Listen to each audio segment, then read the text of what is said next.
we're about to go somewhere odd now. Times to rise and elevation starts to drop down. Our little secret, don't kiss and tell, you're so bad. I'll probably see you in hell. Welcome to hell, baby. This is podcast hell. All right, we're back. We're back. We're back. We're back. He's back. Yeah, not we're. It's my show. Yeah, it's your show. Yeah, You're back. I'm back. I never went anywhere. No, you started your own podcast. Yeah, I've been doing this. We should update everybody on what I've been up to for like 9 months. Yeah, what have you been up to? I'm a woman. My only goal is to annoy you for the next hour. You were pissed off about having to do this podcast. I'm not pissed off about doing the podcast, man. I'm excited to do it. I feel like I've just been worrying about like launching it professionally, and I don't think I need to worry about that. That's why I'm recording with you. Yeah, we're gonna record it, and I'm just gonna put it out, and Yeah. I'll like tweet about it or something. Yeah, But I'm not gonna like worry. It just needs to exist again. yeah. You don't need a big premiere. No. So that like 10 more people can listen to it. Yeah, It's just not worth it. yeah. Yeah. What's the name of the show? Fuck. Podcast Hell. That's the new name. That's right. No more Great quarterbacks. name. No more quarterbacks. Although we can still talk about. We can talk about quarterbacks. That would be great if we just talked about backup You just quarterbacks. finally fully commit to the old bit after nobody gave a shit about backup quarterbacks. That's what I was saying. No, that's not what you said. When I started, you were like, you have to have a very specific thing, you fucking dickhead. You're the reason I had it as what it was before. So, no, it's not what you were saying. You're fucking, and then, like, when you started yours, it was the Rob Stern show. I was like, what the fuck, man? You just made it your name. That's what I was going to do. Yeah, I learned from you. Yeah, fuck you, man. But the balls to come on here and act like you fucking gave me good advice when I started the old one. Oh, my God. Dude, unbelievable. No, your podcast, it's going good, right? What does going good mean? I don't know. You haven't blown your brains out? I haven't killed myself yet. Yes, that's going great. That's good. Yeah. Podcasts are, they didn't exist when I started comedy, and now they do, and they're basically the only way you can make money. So that's what we're all trying to do. But you had podcasts. You had old podcasts. I tried it many times. Yeah, failed you many have an old times. podcast where it's like Eric, Andre, and Barack Obama, and you refuse to release them for some weird reason that I don't understand. Because it didn't mean anything when people did it back then. And but it would mean, but now. Well, I will eventually. You gave me the idea. If my podcast finds success, I'll release the episodes from that show on the Patreon. No, you have Obama saying. I do not have Obama. You have Obama saying that he likes dropping bombs on Syrian weddings. You have that on a podcast. I do have that. And you refuse to let the people hear it. I respect him, and he thought he was, he's speaking freely. It was before he was president, so I just wanted to, Yeah. I feel like, the Patreon listeners will get the scoop on that. Are you going to start a Patreon? Hopefully. I mean, right now it would be like my parents would be the only subscriber, if that. If they would. I think I would get like 8 Patreon subscribers if I started right now. That's amazing. I think I'd get 8. That's pretty impressive. Yeah. Yeah. But it would be all people that I'm giving them the $5. It's like it's 8 people that I can convince to fill out the little form. There's an element of starting a podcast that you have to be the most real with yourself about where you are in your career. And it's a thing where in the beginning you love the encouragement, and then as you reach a certain stage, you don't want to know any of the people that like your stuff, because that means you're not making it. What, that people are telling you that it's good? Yeah, like people that you are friends with are like, I really like. It's like it's so nice to have that support, but it is like you reach a certain stage where you're like, I'm supposed to not even. I'm supposed to have actual fans I'm if I'm succeeding. I'm supposed to get successful enough to where I don't have to speak to this person anymore. Yeah, that's a better way of putting it. Their they're support still is in my life, and I kind of have to still pretend to be friends with them. And who would you think is like if you get? Oh, I wanted to say, do you think Brad's going to be pissed that he's not the first guest? I can only hope so. I can only hope it really bothers him deeply. I do hope he starts a podcast and we start our own little mini universe of like sad dudes. I think that'd be good. Yeah. You think? I don't think of myself as sad though. No, I mean like just like our people who would like in our universe who would be fans of the Brad Erick Roboverse. Would be it would be like the other 3 comics that we go to the improv open mic with. Yeah, pretty much. Be like, the Erick Brad Roboverse is really expanding. A lot of drama going on. Yeah. I think that'd be cool. I don't know. Brad used to have a podcast too. We always think of it as everybody's. Oh, I didn't know Brad had a podcast. Brad had a podcast. What was his podcast? Brad's I don't know. It was some Brad podcast. He was ranting. Yeah, rants are. It was a rant podcast. Yeah. I feel like Bill Burr kind of ruined a bunch of comedians by making that seem something feasible. And it's like, it is feasible if you're a internationally renowned famous comedian. But when he started, he wasn't. The podcast? Yeah, when he started his podcast. He was already pretty. Yeah, I guess he wasn't international as big as he was. No, he was like a New York working. Yeah, but he had a big following when he started. I guess. I think guys like that. Let's stop talking about. I don't care. Yeah. Who gives a shit? Yeah. Titanic. Grabbing a couple more souls. Yeah. It just keeps adding up. Yeah, it's pretty impressive. It was. It'd be like Jordan coming out of retirement and just dropping 40 on the Bucks. Yeah. Dude, the news is so fucked up to be like just. There's tapping, and like they drug out that story. They drug it out, yeah. Where it's like as soon as we found out it exploded, all these experts came on and were like, "Yeah, we knew it exploded." Yeah, it definitely exploded right away. The news was like, "Ooh, 3 days of people having nightmares of being and somebody pointed out, it's like we're never gonna talk about what was tapping then. Oh, it's who fucking cares? It's probably like a ghost. Who cares? It's watery ghost. Fucking Pirates of the Caribbean. Yeah. Who gives a shit? Like I've never. I would never have imagined to be living in a time where so many insane things are happening and people could care less.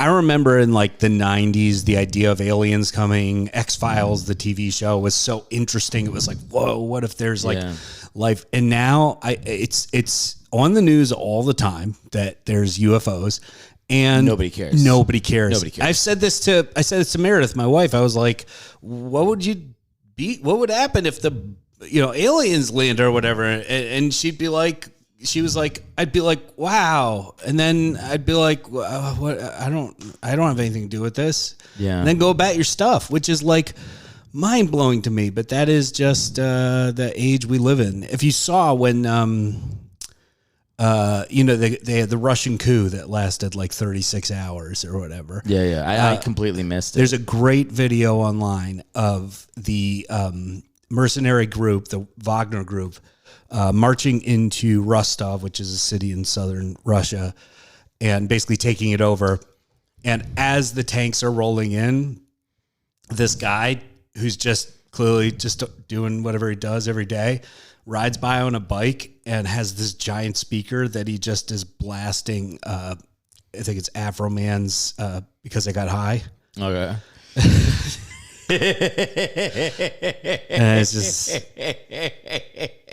it just feels exactly how it feels like when the nukes go off, we'll know about it because someone was filming like a live TikTok dance, and in the background, Encino, California, just implodes. Yeah. I don't like with the alien stuff. It's not even really like it's not even debatable at this point. You'd be we signed it like Reagan, and a little green man sat at a desk like this, and he went. I mean, and then they fucking agreed that they would not fire upon each other until 2030, and they have a few years here to like let us know that the aliens are here. Yeah, but the treaty expires in 2030, and that's going to be. I mean, you'd be insane not to war. think that there's something happening. Well, what I said is what's happening. You it's think a that's little tiny? Yeah, you think it's like, a little green man? He's here. Yeah, and I think he writes with his finger. We're gonna like be it's so a green... bummed when we see what aliens actually look like. Whatever they look like, it's not going to be. They better not look like those fucking Arrival aliens. That's what they're going to look like. Sucked. Yeah, I want them to look like fucking like. Yeah, like tall, skinny heads. Yeah, and like kind of orb eyes. Yeah. You know, we like all want them to be real long. tall. There's something fun about sort of giants coming down. Yeah, I'll probably just blow my brains out. Wouldn't it be funny if they do come here and like? Oh, you know what I think would be funny? Go ahead. I'll say my funny thing, then you say your funny thing. I think it would be really funny if they come here. And they're like just extremely socially conservative. Like they start getting canceled in the same vein right away. I would love it if they came here and they all just had douchey podcasts. Yeah, that would be just awesome. Alien Rogan. I would Alien Rogan. Yeah. I want not that he's a douche. Now, see, this is why you can't say anything because now it's like, oh, yeah, I think Rogan's a douche. I don't. I just. You can say whatever you want, Rob. I guess so. I mean, no one is listening to me. God forbid that I say something that people actually give a shit about. Rob, that has never happened in my career. If you or I have any level of success, we can always just throw this up behind a paywall.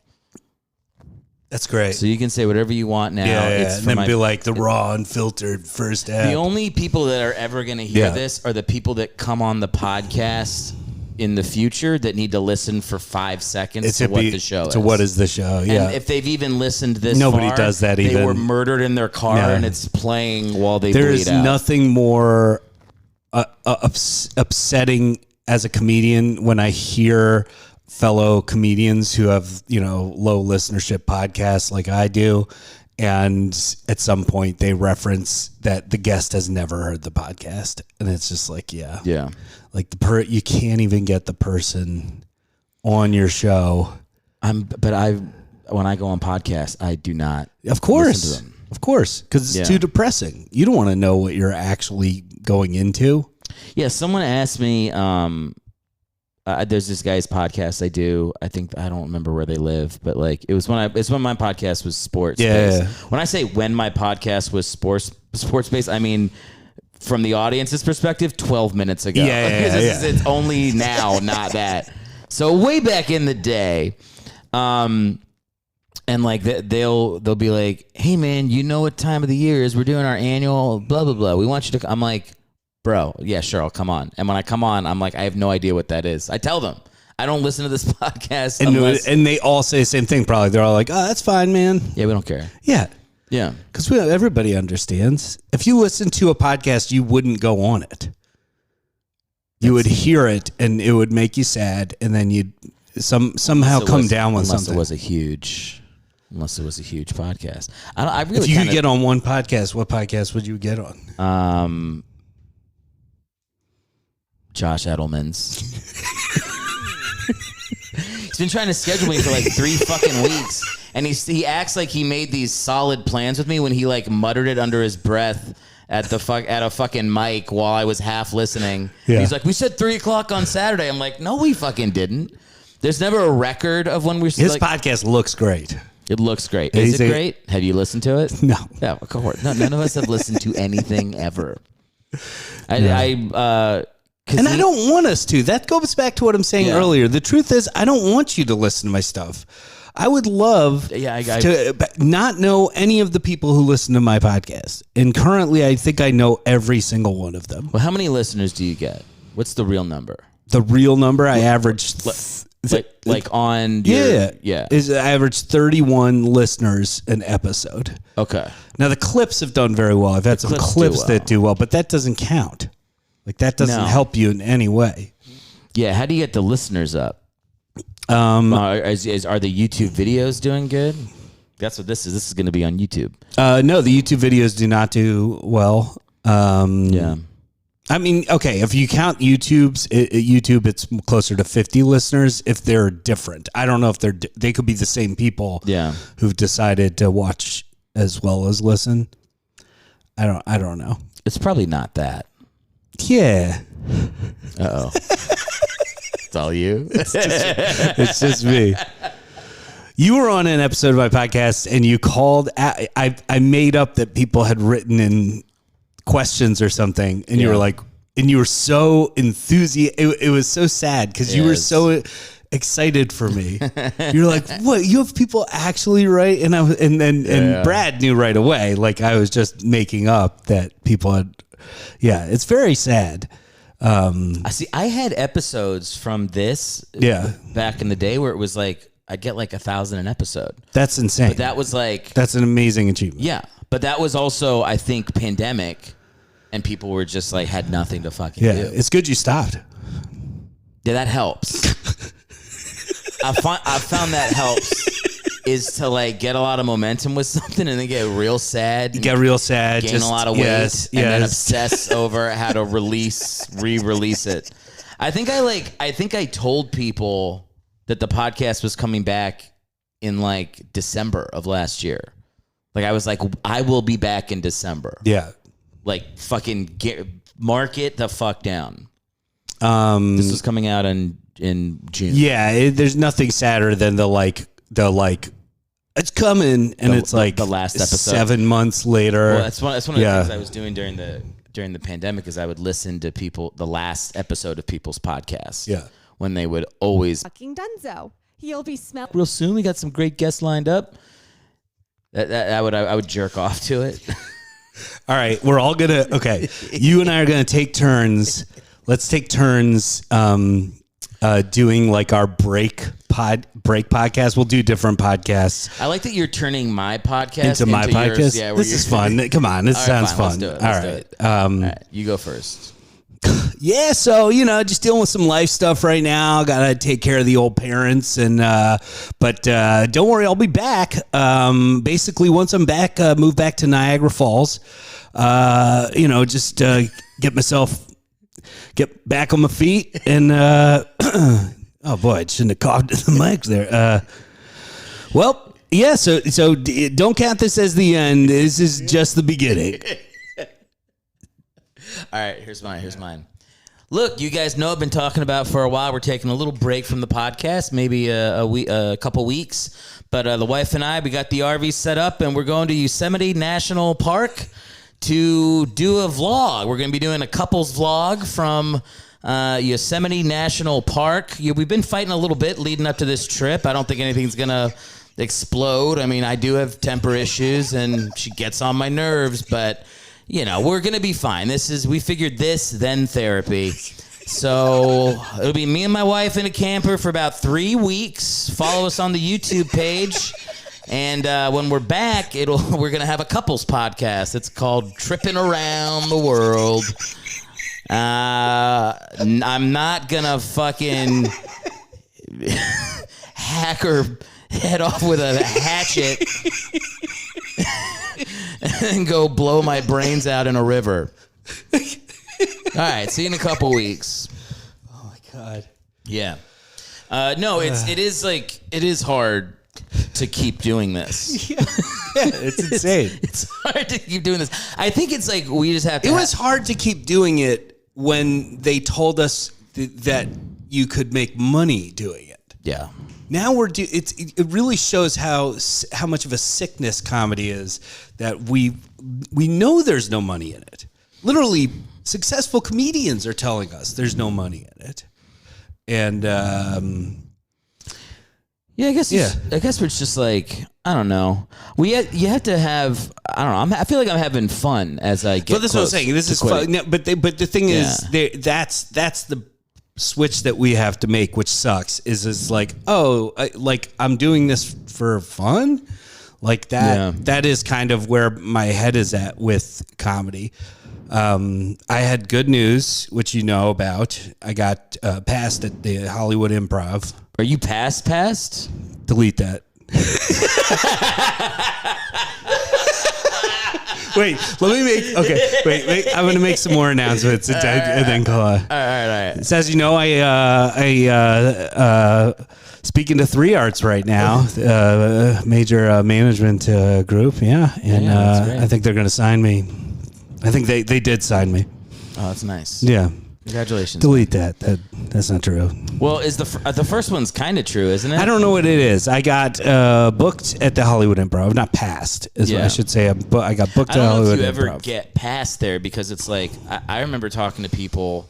Yeah, I guess past doesn't even It doesn't mean it doesn't mean anything like it used. Yeah. Past used to mean you get booked regularly for paid gigs. Anyways, I got booked for the first time ever at a major club For a paid gig.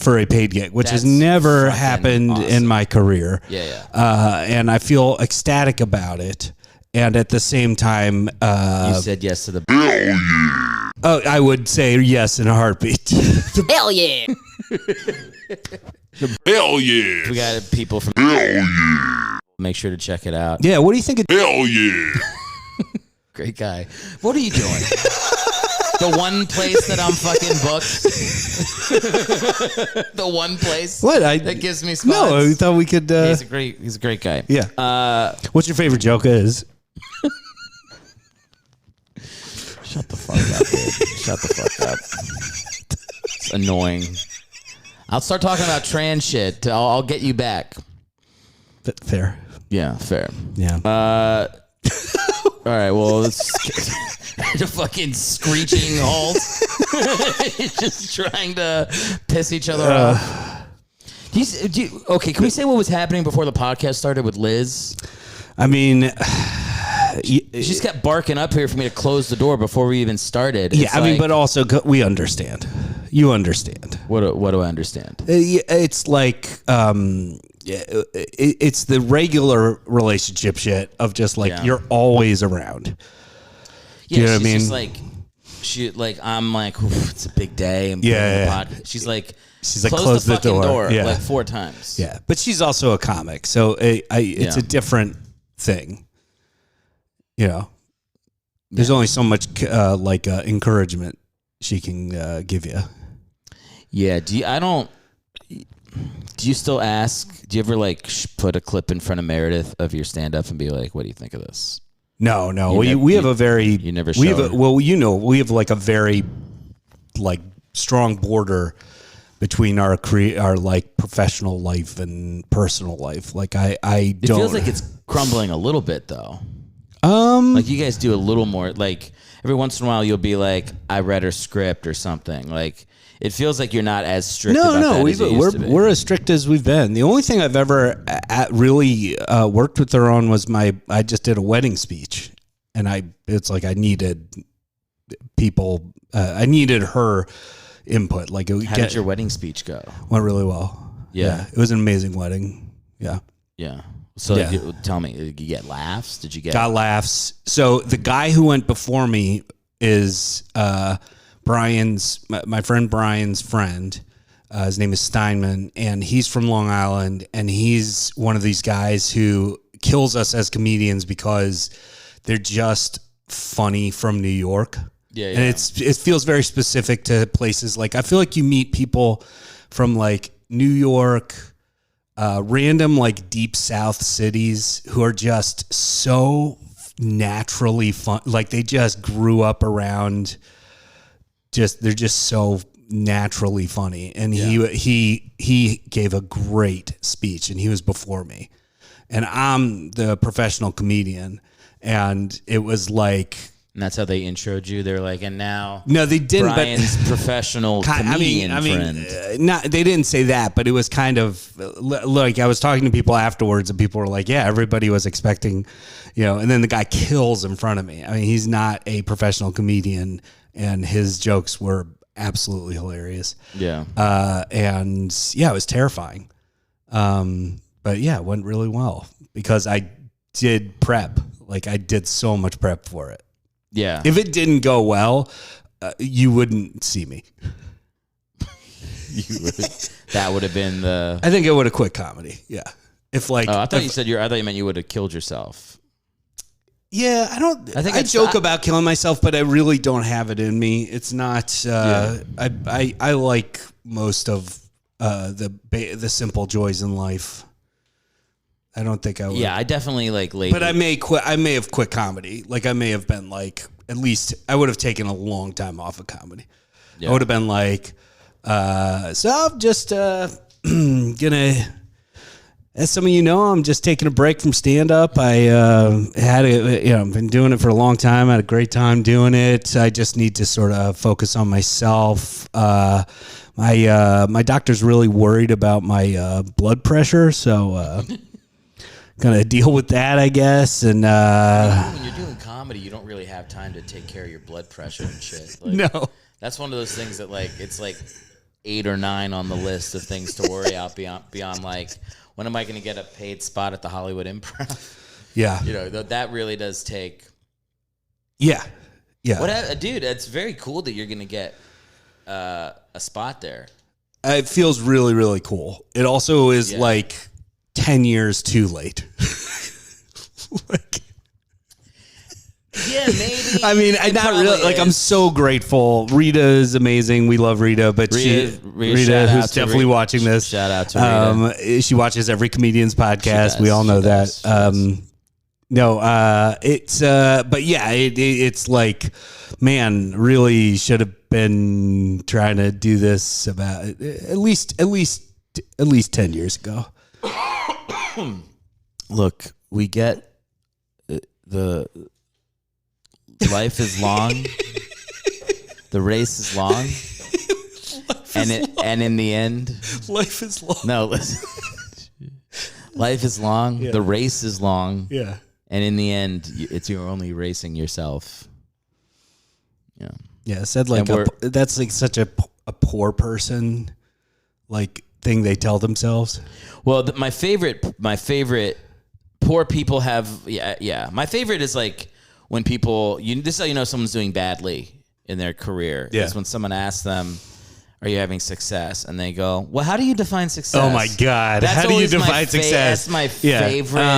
I haven't gotten that. I love that answer. Yeah. How do you define success? I don't know. Money. Are you making money? Well, if you define it by financial, anyways, I'm taking a break from the podcast. So funny. I remember there's this band I liked in high school, Midtown, and they went on tour with Blink-182, and I was 16. I was like, fucking sellouts. They fucking sold out, man. And sellouts. Anyway, so like now they're like fucking 45 and fat, and they had like a reunion tour. And the reunion tour, they were just going like, yeah, we just did this because in 5 years we're going to be way too fucking old, and we wanted our kids to know that we weren't full of shit, that we actually could play music and stuff. So here's some really old songs that you probably don't know. And they start playing, and it's like really, it looked like a fun concert. It was in Chicago. I didn't go. But like, I was like, God damn, like that kind of should have been the mentality the whole time. Is just like having fucking fun and like enjoying your art. Yeah, I think there's a middle ground. If you're trying to make it a career, I think me in particular, I feel like I had too much fun and not enough. There's a time period where I look back and I go, yeah, I wasn't processing. You just did improv. That's all. That's what. No, even with stand up, like I wasn't processing all of the stuff I should be doing to make money out of this. Yeah. That was a big revelation, was like, oh yeah, you actually do want to make money doing this. And delete the thing I said. Whatever you're saying is probably better. I mean, you should have fun. You shouldn't do it if you don't enjoy it, because you won't be good at it. But you definitely, there are people that I've seen in this industry, in lots of industries, where it's like they understood the goal was success and not, this isn't a hobby. Yeah. Yeah. It's depressing as fuck. It is. Yeah. If those guys had been alive going down to the Titanic, that would be worse. 100%. I was like, I wouldn't wish that. It was such a weird thing, because everybody was so had such mixed feelings about it. Yeah. Where you're like, oh, rich people dying when doing. I hate the rich people take. I hate that take from people. Yeah, because you're like a deep down. You should. It's no. I'm deep. What? Say it. Fucking say it, Rob. Erick is like a bloodthirsty capitalist. The second he can make money, he's gonna fucking. Look. There's still people. Yeah. There's still people that were theoretically trapped. You're gonna live in a tax haven in Dubai the second you have money. Oh my God, yeah. There's nobody in Dubai that's not fucking kids. That's how I feel. Oh, you think it's like a? I think it's like if somebody's like, I spent some time in Dubai. I'm like not fucking feeding the homeless. You're not doing that. Yeah, 100%.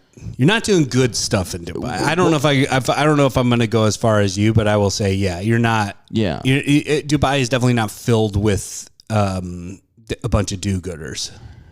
No, Yeah. it's like they have like a weird law thing. It's like they're not under like the same jurisdiction as like most countries. Like, yeah, they can get away with shit there. Well, it's a tax haven, so people go there. You move all of your money there. You pay zero taxes to anybody, and then it's kind of like the Cayman Islands, right? 100%. Yeah, like that too. Yeah. I worked with a guy that used to go to the Cayman Islands a lot. Yeah, probably for business. I mean, he was like a fucking heroin guy. Oh, he was like running. Yeah, but he would like. What were you working with him at? Selling heroin. Oh, that he was. He was when I was doing timeshare. He was like a guy that I would take. When I was working these road trips. He was selling timeshare and heroin. He was doing heroin. While selling timeshare. He was going to the Cayman. Nothing you said. He had. Okay, look. There's multiple things that were going on. He worked at a timeshare company with me. I would have to go on these trips with him. We shared a hotel room. Yes. He was doing heroin. He wasn't doing it in front of me, but like I would go to work the timeshare and he'd be like, I'm gonna hang back. And then he would do heroin in the hotel room, apparently. Yeah. And then he also had like other tiny small businesses that he based out of the Cayman Islands. And that he would like travel to he would fly to the Cayman Islands sometimes and be gone from work for like 3 weeks and then come back. He's an insane person. Yeah, that sounds that sounds like there's a lot of. But he taught me how to like sell these timeshare vacation packages. So what do you think of rich people? Well, like there's a lot of different kinds of rich people. Okay. So who's your favorite kind of rich? If you're like, I want to hang with this dude. Who's like my favorite person? Like, how are you defining rich? Like, they own over what amount of money? What are we defining as rich? There's such a wide swath. I would say, they have to have over $10 million in liquid. Okay, who's the coolest rich person? If you're chilling with any. Oh, let me let the dog in. Let the dog in. A guest star coming on. Come on, buddy. What's up, buddy? How you doing? Probably like athletes that I liked when I was a kid. He just chose a moment to interrupt. Yeah, he does that. God, he's so cute. He used to do that with the old podcast too. Is he in view? I don't know if he's in view of the camera. Oh, I better close the door before Liz comes up here with a fucking sword and the door's open. Oh yeah, you're about to get.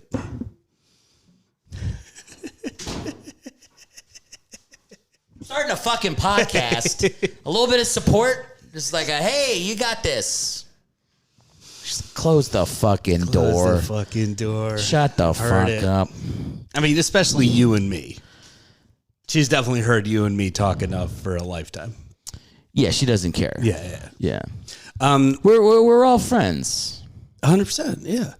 I told you we're the type of friends where we're like, we've had moments where we're like, man, we're too close.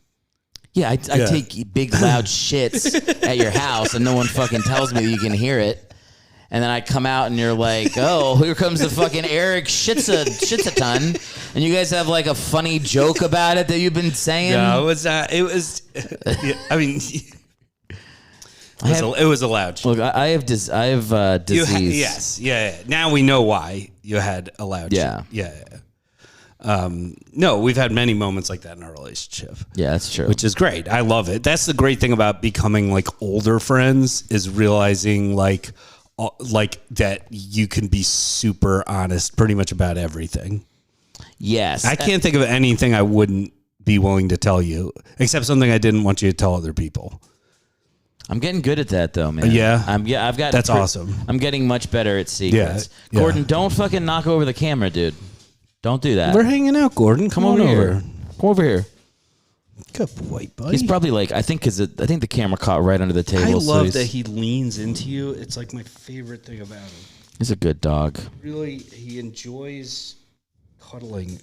You know, it was like that. I do the whole bit on stage about the pit bull. I was the one that wanted the pit bull. Of course, yeah, but that's Yeah. not as funny. It's way funnier. Well, it's the Louis C.K. trick of like, it's always better. It's always better if I'm the asshole. Or if someone else says something. Like, the point is to tell it like a story. You can't tell it. I'm the good person, by the way. Yeah. Did you know that? Yeah. You know, before I get into this joke, I just want to say that we should probably not vote for Ron DeSantis. Anyway, I was at Disney with my bi boyfriend. Like, every fucking comic has to do that now. It's the most annoying thing in the world. Like, It just tell your is so fucking rare joke. that comedians do that. Your view of the world. What are you talking? Your dude, view of the world. What are you is talking about? No, there's like there are comedians who do that. Yeah, but it's when called you every single comedian true. on a bill in Los No, Angeles. it's not true. I just think it's not registering to you because you're like not watching as much Daily Wire as I do, but it's fucking everywhere. Just be funny. Just tell the joke. You don't think comics are overly concerned with like? I think they Like I think they prepping were the audience? No, I do think they were. I think it has shifted. I feel like people are bored with that. It's not ringing the way it used to. It used to come off as interesting or different, and then there's like enough comedians. It's what we want, which is like, we don't want your like comedy to be just about you being different. We want you to be funny. And now it's like becoming. It turns out it's kind of hard to write a joke. Well, I don't. It is hard to write a joke, but I mean, there are lots of talented people who are also that. Whatever makes them different, and they're bringing up. Yeah. They're bringing up that stuff in a funny way. Look, this is the way I view it. Is like, I'll laugh at anything. We're thinking of one specific person, I think. Look, this is how I feel. Yeah.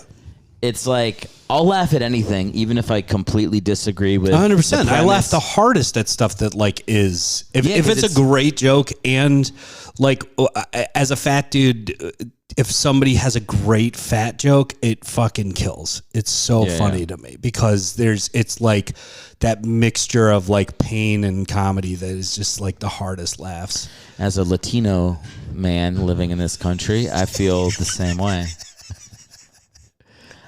You know, I think Latino represent. I'm allowed to say this. You are, yes. I'm allowed to say this. You are part Mexican. Tell the listeners so that they know, so they can breathe easy. Erick is part Mexican.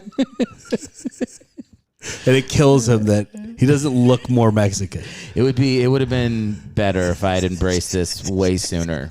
Well, you should have knowing what you know now, you should have gone to like lived in Mexico City and like learned to speak Spanish and taken a male lover and like just had like a whole life as a gay Mexican The man. best thing about that is you quit comedy and become the happiest person you've ever been. It's just living as a gay Mexican. Me and Javier just you immediately are just like, oh, this is what I was looking for. Yeah. But I don't want to. I'm happy with Liz. I don't want to leave Liz. Nobody's saying there's a different version of you. Yeah, it's like it's kind of like the interdimensional alien thing. Yeah, of course. This is the interdimensional version of me where I'm a gay man in Mexico. Yeah, 100%. Yeah.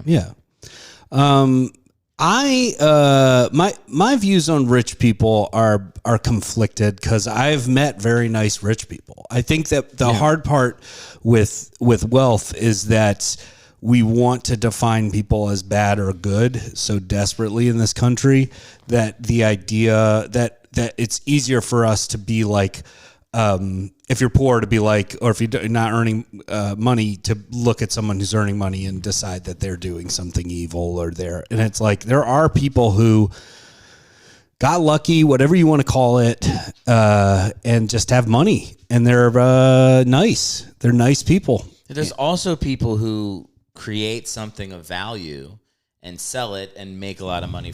He's gonna knock it over. Gordon, get out of there. Gordon, come here. He so wants to knock it over. Don't knock it over. Oh, he's so cute. He's such a cute. Come here, buddy. He really can get away with anything. Don't knock over the camera. We're recording a podcast.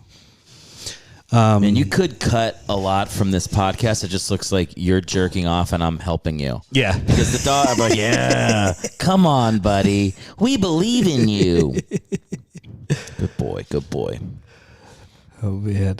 And we got we'll get you an insert. Maybe I'll make him part of the YouTube thumbnail. Sure, why not? Who gives a shit? Yeah. Really, who gives a shit? Nobody. Yeah. I hope I said something shocking on this, but I know I didn't. I don't remember. I think I can't. I don't know if it's going well. Yeah, I can't. I never got. I don't know what is. I think I'm gonna go with a very low editing thing. You're just gonna put it out. I'm just gonna. You're gonna start putting it out. That's great. Yeah, just put it out. The only editing will be like if we say someone's name that we shouldn't say. I might edit out a name. Okay. I might edit out that name. All right. But besides that, I'll probably just kind of let it be. I think you came off well with that. I don't think you need to edit that. Yeah. I think it's very clear where I stand. It is clear. Yeah. Yeah.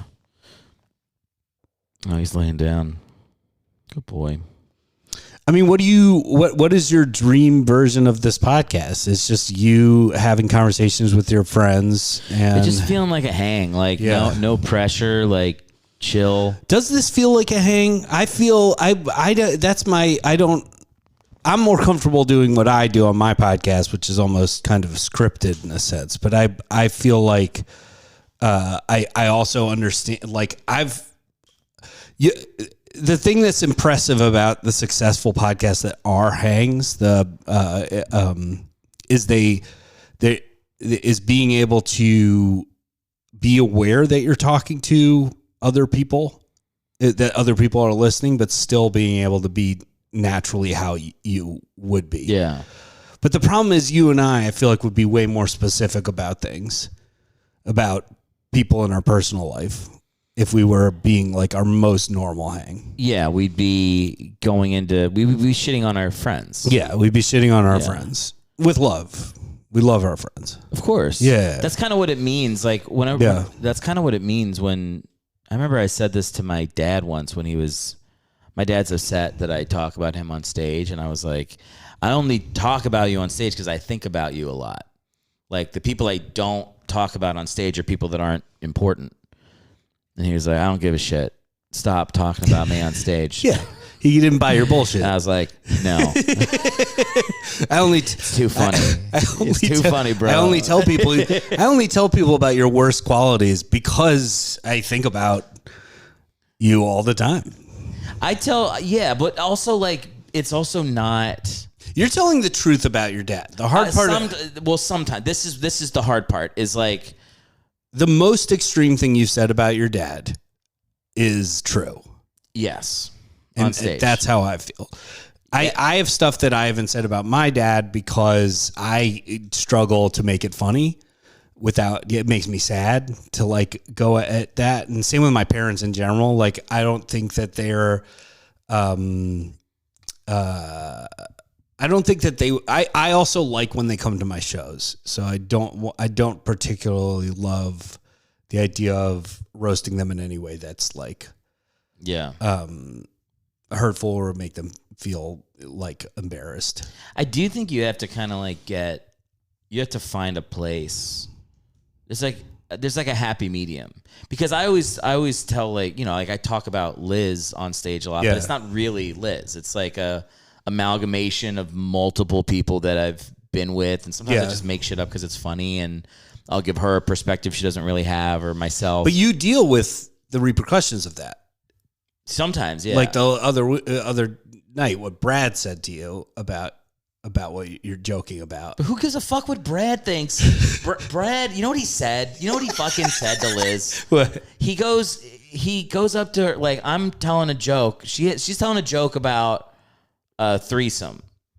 Yeah. We didn't have it, but we were talking about it. Yeah. And it's related to Liz. I guess I can say it because she fucking came out on social media today. Yeah. So Liz is bi, audience. And so she has a joke about me asking for a threesome.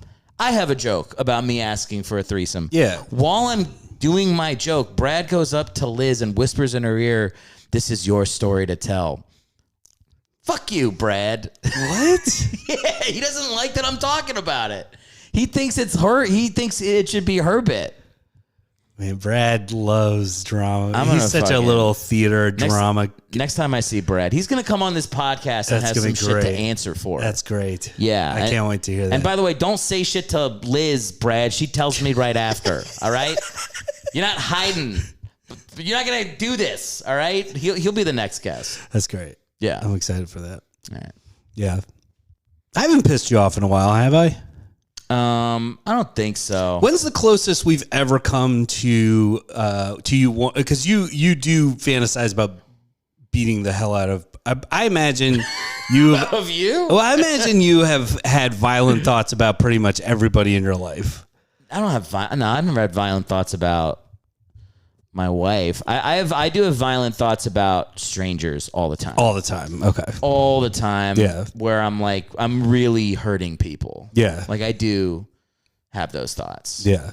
And I think it's like, I'm also like, I don't know what this is. Like we were in the car yesterday and some guy fucking races past us to hit a light. I mean, literally, like, I was driving fast too, so this guy must have like gotten up to 70 to go through a yellow, almost red light where somebody was about to turn and had to slam on their brakes. Like could have killed somebody. Could have killed somebody. Yeah. Yes. Yeah. And then, of course, we stop. The light changes in 30 seconds, and we pull right up to him. Like he saved himself nothing. Yeah. By doing that. And as we pull up next to him, he's a fucking 20-year-old kid, and he's looking at his phone. He's looking at his phone. Like, the light had turned green, so we were starting to move, and I'm looking at him, looking at his phone. And Liz is in the car with me. I just start to put my window down. And did Liz put it back up? And she goes, "What are you fucking doing? Put the window back up." And I'm like, I'm ready to die right now.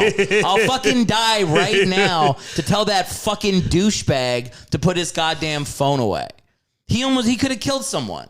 Like, I have to, like, control that in myself. It's not like I'm a fighter even. But I'm like, or like I think I'd be good at it. It's just like a fucking, it's the principle. Like, I feel like you have to be willing to get your ass kicked or kick someone's ass in any given time based on what they're doing. Yeah, I've never felt like that. Yeah, I feel like that. I mean, I'm terrified. I'm the opposite. I'm terrified of everyone. I assume everyone can kick my ass or has a gun. I should assume that because it's probably true a majority of the time for me. Like, I'm not a big guy. Like, I feel like... Yeah, but you have a level of rage. I feel like you could unleash a hurting on some people. I've only been in 2 real fights in my life. Yeah. And I won both of them. Hell yeah. But it wasn't, like, cool. People weren't... It wasn't like I hit somebody and I like, towered over them. It was like, it's a grapple... Yeah, and it's me screaming at them to where they stop moving. Oh yeah, like, it's not fun. Yeah, real fights are very they're just it's weird when you like reflect on it. It's weird to see, especially grown men when they're if it's not professional fight. I love professional fighting. Yeah, because that is like an incredible thing to see 2 people who are just like confidently ready to get punched in the face. But watching like bar fights and stuff, it's always it's not fun. Yeah, because there's people who are just like making a terrible mistake, like one of the worst mistakes they could make in their life. If you get hurt bad enough, for sure. The only way I think I could really hurt somebody, like genuinely, is like rupturing their eardrum. You would do like a kung fu like clap. Oh, you mean you just yell at their? Just like if I had them on the ground, I would just yell as loud as I could into their ear, and they go ah.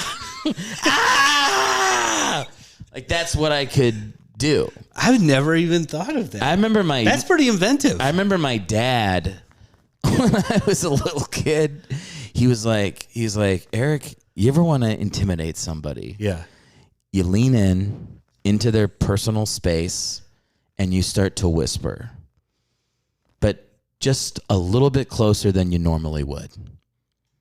I was like 8 when he told me that. Yeah, I mean, but it's like he's an Army guy. He was like he like worked with ROTC drill sergeant type, like that was his thing for a little bit, and so he would like impart that to me when I was a kid, and I don't know if he did it with my other siblings, but it's in here where I'm like, yeah, he wanted you to be the going to be in the Army. He wanted you to be in the Army. Yeah. Which is a rough spot to put somebody. That's an extreme ask. Yeah. To ask somebody. It's not uncommon though. Like and in if you had joined, families, you almost certainly would have joined during Iraq and Afghanistan. Yeah, well, I would have gone to if I had gone to when did I graduate college? 2003. Yeah, I would have. Yeah, you'd be like perfect age to. And we have family friends. Who I love. I used to babysit them. And they're like my uncle. My uncle's just my dad's best friend, but they moved up through the Army together. Like they all did multiple tours and in Afghanistan or Iraq? Yeah, both. Yeah. Yeah, I knew not to join because I watched Full Metal Jacket and I was like, I am definitely the same guy. I would blow my brains out on the toilet. You would? Yeah. I think I could have done well. Yeah. I think I honestly like when I was in high school, like parents got divorced and it was like, I'm gonna fucking be in a band, Dad. Yeah. But like if I hadn't had that like rebellious pull, like I could have seen myself. I could. I think that if you join the military with a clear objective of who you want to be after the military, what you're like going in for, which is either to have a career in the military, which can be very lucrative and guaranteed work. It'd be, there's benefits to that. I get that. I think if you're like me, where I was aware that I was joining because I would have been joining because I was mentally ill. And hoping that it would fix me. I think those are the people that shouldn't join the military. Mentally ill people? Yeah, I think so. Well, mentally ill people need a place to go too, but they can't just do comedy. Where else should they go besides comedy? I think there's lots of good places for mentally ill Name people. The top 5 jobs for I've always thought that person. I would have been, if in my full mentally ill state, I would have been a great beachside bartender. Yeah, that's a good one. Do you know what I mean? Like kind of fat Hawaiian shirt, just fucking never like shave once every like 3 weeks or something. And you're leaning into your alcoholism. Oh my, yeah. No, you're not doing that. So I am plastered 24/7 and it's totally acceptable. People, as long as I keep lewd comments to the minimum, they don't fire me. You're like Paul Rudd and Forgetting Sarah Marshall. He's too, I think I'd be more slovenly than that, but definitely the like vibe of just like, I'm living free, and don't want to talk about my past. One of those guys. Yeah. Definitely. That's a great place for mentally. And we're saying is in the past, man. In the past, Come on, man. Yeah, they go, where are you from? And, I would probably want to be somewhere in like the South Pacific, somewhere where I really would be like, chances of me running into anyone I know. Yeah, I think that's a good spot for, and by good spot, I just mean like these are jobs mentally unstable people like myself could do. Another one is, I think service industry in general. There's a lot of work there. I think anything where you can be a loner is good. So truck drivers, I would imagine that's like a good spot for a mentally ill. Like you're kind of just like in your own thoughts. And then, one day the shipment doesn't show up and they're just like, all right. We lost another one. Maybe like those big cargo ships that like the one, that's like great. Yes, like the one that found Tom Hanks in Castaway. Yeah, so you're just one of like 50 people on this giant oil rig or whatever, oil tanker or whatever. And oil rig that's different from just a straight cargo ship. No, like, you're right. Anything that has you out on the ocean. Yeah, oil rig would be great. You're right. Oil rig's probably anything good where too. you're just like it's me and the sea and my insane thoughts, and I'm not accountable to anybody. An alpineist, like those people that climb the highest mountains. Is that a job? Go into I don't know. Some of them get sponsorships and stuff. That feels like a lot of work for somebody who's struggling with their mental health. I mean, you just have to be good at walking. I think anything. You have to be able to walk up a mountain when it's cold. Yeah. Like, you have to be in good shape. It's just be in good shape. And and be ready to die. That's all you're doing. Yeah. And they're always like, fire watcher. You know, they have these people that you just sit in a tower in the middle of the woods, and your job is basically to watch for forest fires. That's a good. Yeah. And then you probably want to start one at some point. Well, eventually I mean, this all ends in tragedy. It's just what type of tragedy. Like the alcoholic bartender in the Caribbean on the beach is like he drowns in his bathtub. 100%. 100% in his clothes. Yeah. Yeah. 100%. Anything with animals. I always think animals are great for mentally ill people. Like just anything where it's just you and the animals. Like brushing a tiger's teeth. Yeah. Because what do you care? You're like, I mean, this is good either way. I am either friends with the tiger or hopefully a quick death. Can I tell you a funny story? Yeah.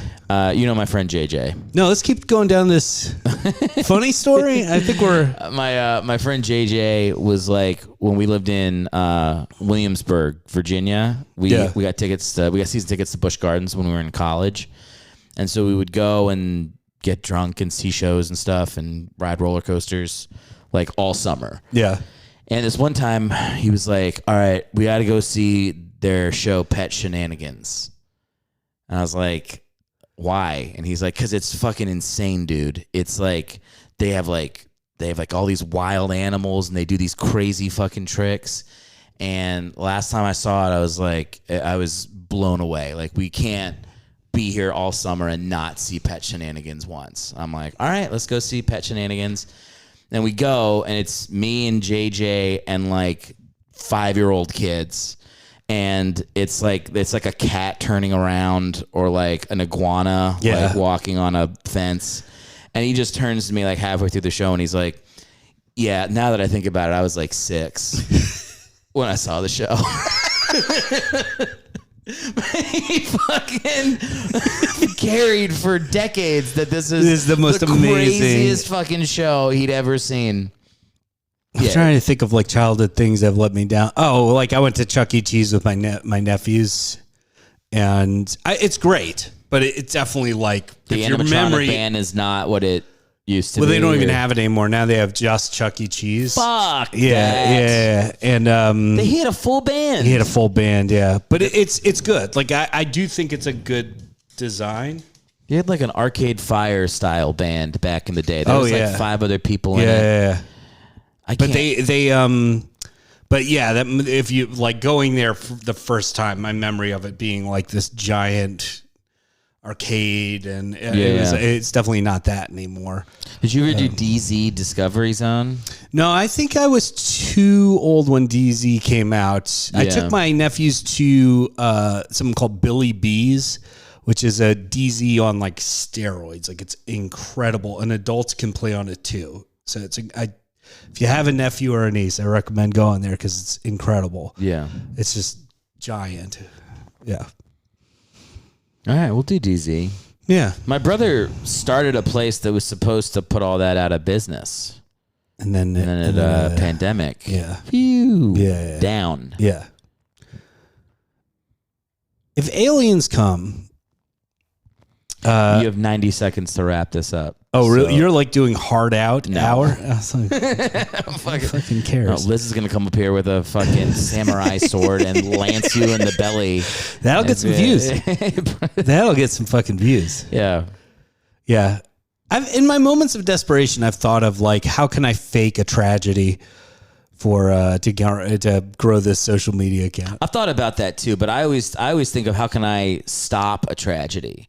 Like I come across. Well, I could put on a mask and pretend to like rob somebody, and then you but you don't want to be the guy that I have to No, stop. I don't want to because actually. in my fantasy. Yeah, you're like I become famous for like gouging a terrorist eyes out, and then like some people don't like me because I took it too far. You took it too far. And I'm like on trial, like Rittenhouse style, but then like all the or that other guy in New York who choked out the.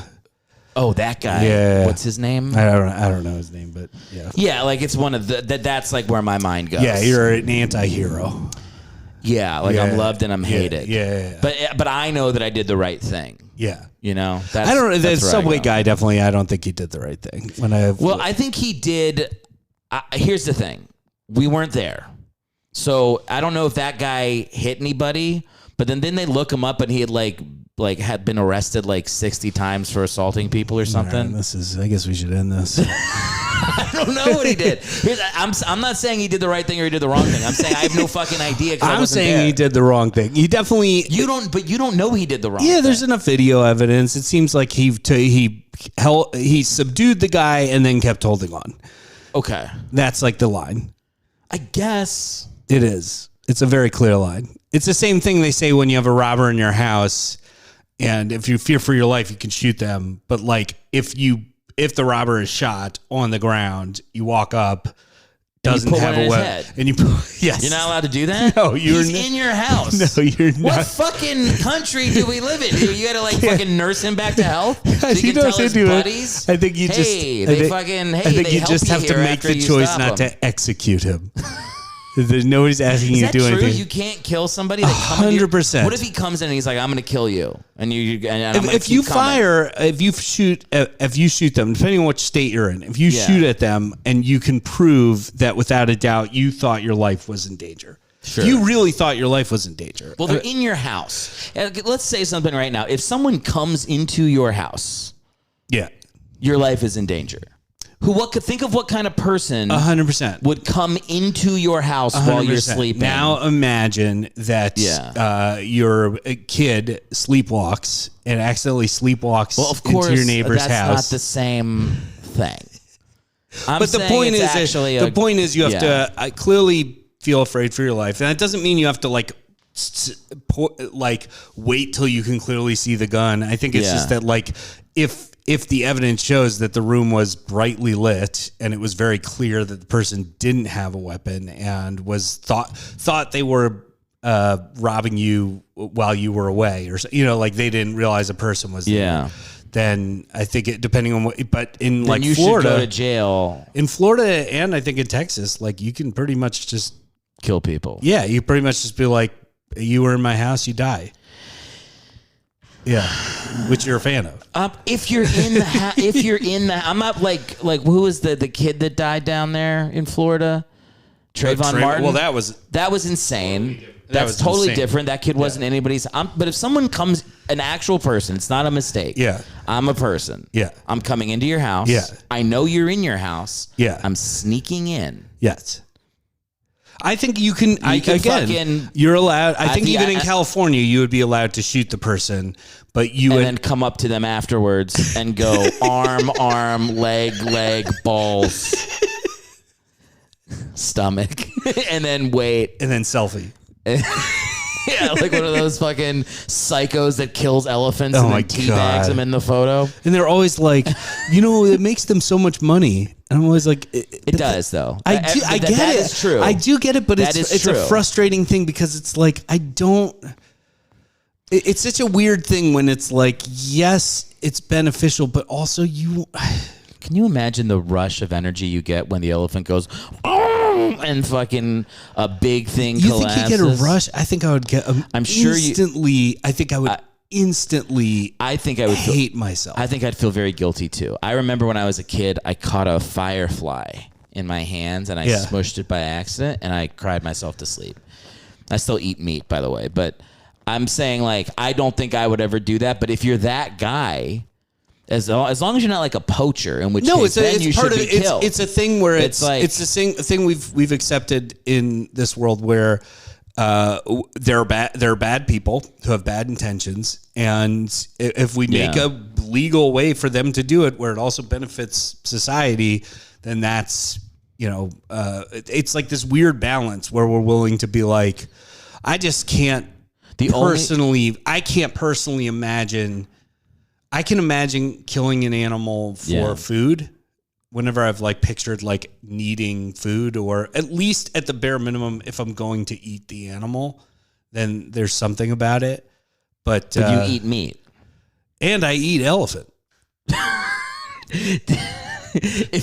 So Liz's, we have family members. You know what I hate about podcasts? Like, it's like, okay, I am an actual funny person, and this is funny. It is funny. All right, I'm sure it's funny. All right, or maybe it's not. Maybe it's not. Who gives a shit? We have relatives who kill their own meat. Yeah, same. Yeah. And when they do it, it's sad. Yeah, and like the whole family. I've gone fishing. I've eaten the fish that we've caught. And you're kind of like, it reminds you. You're like, there's a cost to what we're doing. Yeah, I think it's... And in a way, like when I go to Trader Joe's and buy chicken thighs and they expire and I'm like, oh, whatever, and I throw it out. It's something like fucking died so that it could sit in my fridge. No, I think there is definitely a lack of respect we have for the killing of animals. There's something that I do respect about like a farmer raising and loving an animal and then killing it being just like an acceptance of the sort of the circle of life. But you will never ever be able to explain to me how you can just killing for sport in general. I don't even think the elephant's the worst one. The worst one is when they hunt mountain lions. If you see how they do that, because they're almost gone. Well, no, they legally do it in parts of like Canada and other places. But they're extinct, or they're getting close. Like some of the, I don't know what the deal is. That one that like goes around the tops of mountains and stuff. The one here, you mean? No, there's like a mountain lion that's like a very rare mountain lion that just goes around the tops of mountains. Oh, you're talking about that's a snow leopard. Yeah, snow leopard. No, that's different. Mountain lions in America and Canada, you can kill them. Yeah, you have to pay, similar, you pay something and there's a permit and all that stuff. But the way they hunt them is so evil. They have a pack of dogs and they tree them. So they scare the mountain lion into a tree. And then the guy with the gun just aims at a terrified mountain lion. It's like not even fun. That is what I'm getting at. No, like I will never. And then I'm like, what? You display it in your home like you did something? It would be. Yeah. I don't know. To me, in cases I will never get that. In cases like that, I'm always kind of rooting for the mountain lion. Yeah. And I'm kind of rooting for the elephants too. But there are great videos I love on YouTube of people. There's a great one of a guy getting super fucked up by a lion that he was hunting. That's good. Because he just got too close when he fired the first shot. It's like, oops. But here's the thing. I can also, it's like there's two sides of the coin. Yeah. I don't want to do that. I don't think I'd get too much joy. Oh, don't lick your asshole. I don't care if you lick your asshole. No, he don't. When he stays with you, did you let him do that? You can't do that. It's not good. Okay. What's wrong with that? His cock will fall off. Oh. So when we got him, he's already neutered or whatever. It's like it's legal, and it's not my choice. I think it's a good thing, but we didn't do it. They already had it done. Yeah. But like they kept his ball sack. They took his balls, but he still has a ball sack. Oh, yeah, you're right. He has his little flappy. He has like a flappy. I've never seen that before. It's normally they don't do that. Why? If you're going to go that far, you might as well put like little implants in there. So he's got like a full pair. So you can show off to his friends. It's just weird to leave the empty sack, right? Very strange. Yeah. Yeah. I do think it's a funny choice, though, if they did it on purpose. They're like, I'm going to leave the sack. Like the guy's like, hey, dude, come over here. Look what I did. I left the sack. That's great. I left the fucking sack. I left the fucking sack. Yeah. There's a part of me that thinks it's wrong to do that to a dog. To neuter them? But I know I know why you're not, blah, blah, blah, blah, but like, the part of me is like, hey, man. Well, if a dog wants to fucking make puppies and then we got to hunt them later on, that's just what it is. Yeah. I mean, I'm surprised that he was neutered because he's like a breeded dog. So you think he's a breeded dog? Yeah, he's a blue pit bull. I don't think he's a breeded dog. No. I don't know. I feel don't like think that so. code is very... We have a theory on him. What's your theory? Our theory is that he was very loved by a family, but had 100%. but did not go to a doctor for like a full 2.5 years. Because when he was fucked up when we got him. His coat was messed up, and he was like. But he loves people. He's very sweet. Yes, and he was like he was trained, like he knew some shit. So like, I don't think he was like abused or anything like that. No, but no. And they didn't. He was the rescue neutered him. Oh, okay. So I don't think he was neutered when he was like a little puppy. So that's what I'm saying. Like I think he was just like a. You think it was like the backup guy that neutered him? I think he was like a backyard dog, and it was like he was just somebody was like that one and took him, and we just wanted to see photos of him when he was little, but can't find him. I was gonna say something. Yeah. Oh no, the elephant guy. Like here's the thing. Like we have to get out. It's a hard out. The thing is like. You can also acknowledge the second part, which is that I have never given money to protect a mountain lion, to protect a fucking elephant. Yeah. And those things would not be like naturally, like just with the expansions of humans, those things would either be gone or be way closer to being gone if it wasn't for these hunters that go like, let me kill one and I'll give you $500,000 for the preserve. 100%. So I don't have the answer, so I would I don't never. know what the answer is either. I would not blame if a conservationist. From what I've heard, it's like every lion they allow somebody to kill saves like 50 lions or something. It's like whatever it is. It's like okay, I don't know how you operate, but. To me, it's more just a question of who is this person. But the situation is even more dire than that if you're honest with it. Yeah. It's not for every lion you kill, you save 50. It's, let's say, for elephants. Yeah. For every elephant you kill, you make it much more likely that elephants will exist in 100 years. Yeah. Like, their actual existence on the planet is at stake if people don't donate. And the only people that donate are the people that like literally rest their nutsacks on top of their heads after they kill them and take a photo. Those are the only people. Well, look, those are the only people that spend on it. I'm a fan of zoos, and people hate zoos. There's a lot of people who hate zoos, and I feel like if a zoo is well run and the animals are well taken care of, that I'm okay with it because it generates so much money for conservation. Is that where the zoo money goes? If it's a well-run zoo, I don't know every zoo. I think there are private zoos that maybe don't. But I think that for educational purposes, the fact that these animals become real to you, it almost is helpful that you see them in a cage so you feel bad. You're like, why do they have to live in a cage? And it's like, because they'd be dead if they weren't. Like the snow leopard, when you see that in its little cage, it's like depressing as fuck, but it's literally that or it would be dead. We're going to have to leave it at that point that we... Yeah, it's very important we get out for... I don't want to punch you. No, but... you're like... Tell me no, I don't think you want to. I'm saying there's never been a point. When have I been the most upset with you? No, let's not bring up that. Do you know the answer? I don't remember. I don't know either, but I don't know what it would be. I'm sure there's been times. Yeah. I'm sure you've been upset with me. Yes. 100%. Oh, no, and you remember. Oh, yeah. My thing with Erick is I think part of the reason you wanted to fight that guy in the car is because part of you knows that that's something you would do. Like maybe not look at your phone while you're driving, but definitely not paying attention is something that you... Oh, totally. Yeah. And I've had moments where and I have trouble paying attention. So for me, I think that's my rage whenever somebody struggles to remember something for me or pays attention to me. Oh, you got mad at me for I don't text back.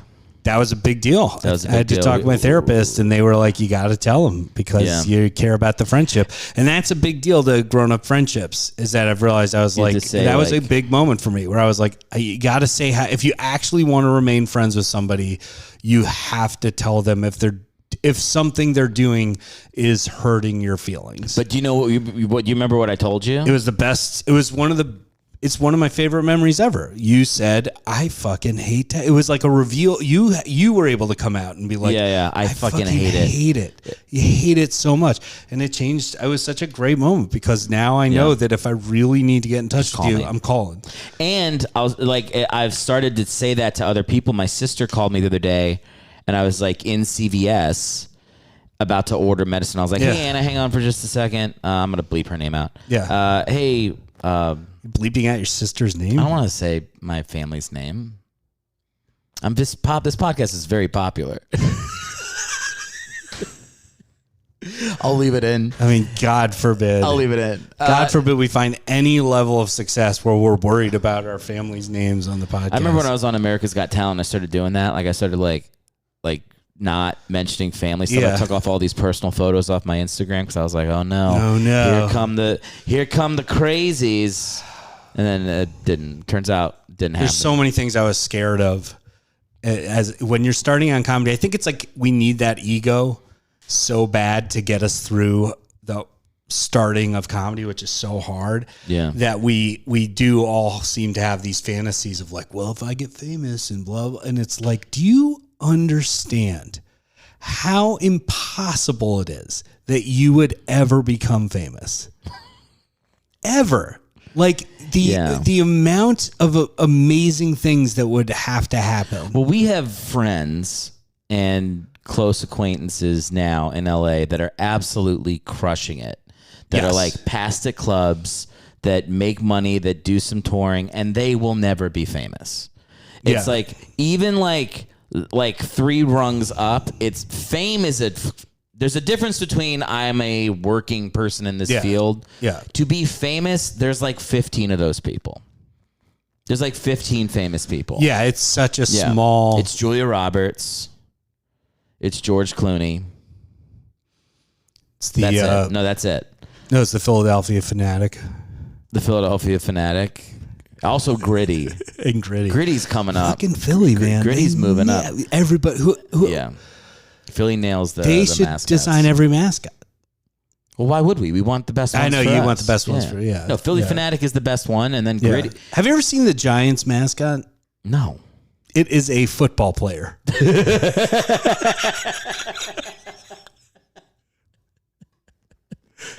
That's so sweet. I like the Giants. You're the worst sports fan. It's so annoying. Look, because I feel I'm a fan of all teams. I'm not a fan of all teams. Yeah, I'm a fan of the Philly teams. Give me the one team you really hate. The Cowboys.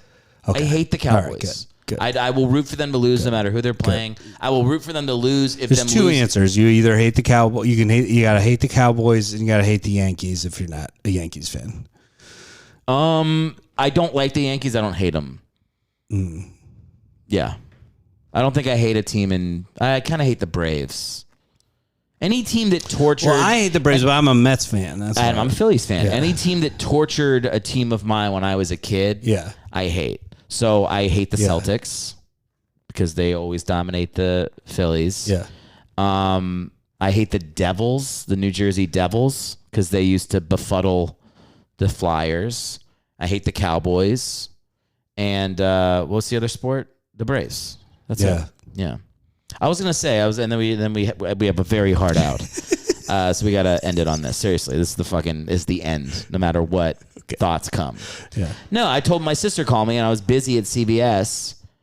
But she was like, Eric, you don't have to answer the phone when I call. I'm like, you don't understand.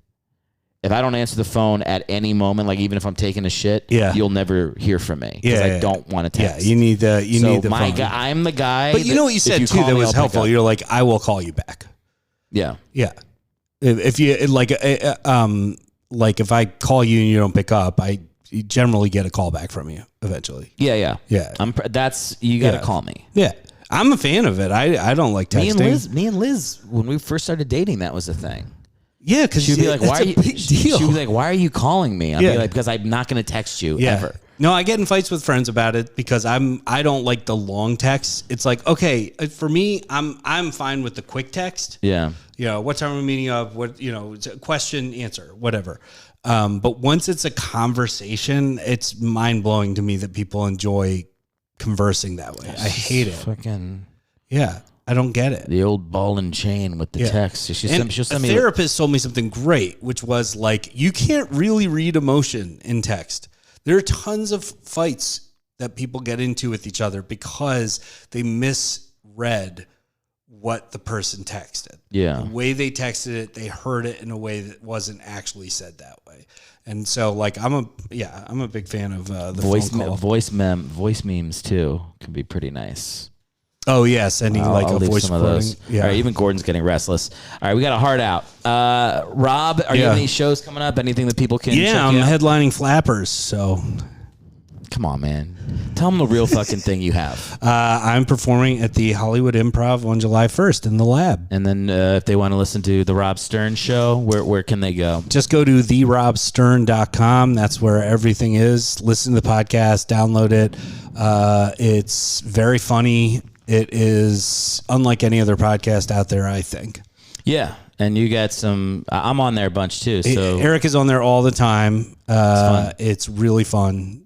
Favorite episode that I've done, is it the Santa and the Jesus one? That's my favorite. I think that might be, the one. That was an amazing Brad. app. Yeah. Yeah, But I love our regular apps too. We always find some really fun stuff. The last one we just did was really fun with the judge. Oh, yeah. That's good too. They're That all was good. really- yeah. Check out his show for real. It's awesome. Yeah. I don't have any shows to tell people about until next week. So yeah, whatever. But where can they find you online? Just at Erick Hellwig. Yeah. Yeah, that's cool. All right, man. Thanks for coming in. Thank Later. you. Bye.